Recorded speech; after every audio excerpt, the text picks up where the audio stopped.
Susan Denise Atkins was born on May 7, 1948, in San Gabriel, California. She was the second of three children and the only daughter.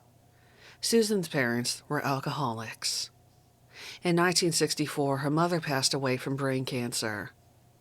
After her mother's death, Susan was tasked with watching her younger brother, and in her junior year of high school, she took a job to support him.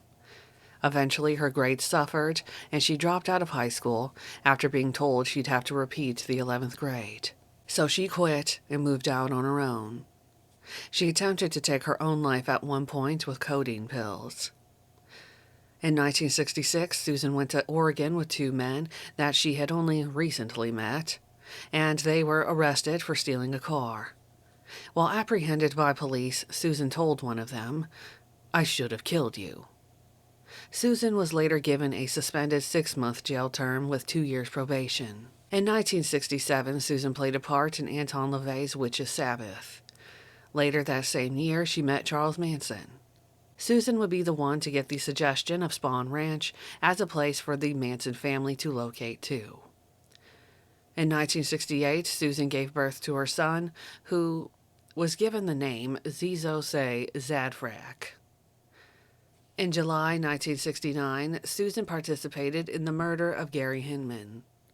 She, Bobby Beausoleil, and Mary Bruner held Gary hostage in his own home, trying to extort him of his cars and a so-called inheritance. After 3 days, he was murdered. On August 8, 1969, Susan also participated in the murders at Cielo Drive, where the pregnant Sharon Tate was murdered. Susan wrote "pig" on the front door in Sharon's blood. Susan was convicted of both murders and given the death penalty, but in 1972, because the death penalty was ruled unconstitutional, her sentence was commuted to life in prison with the possibility of parole.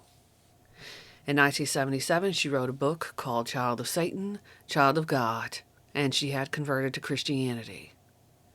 Susan married twice in prison, first to Donald Lee Lazier, then to James Whitehouse. Susan never received parole and died in prison on September 24, 2009 from brain cancer.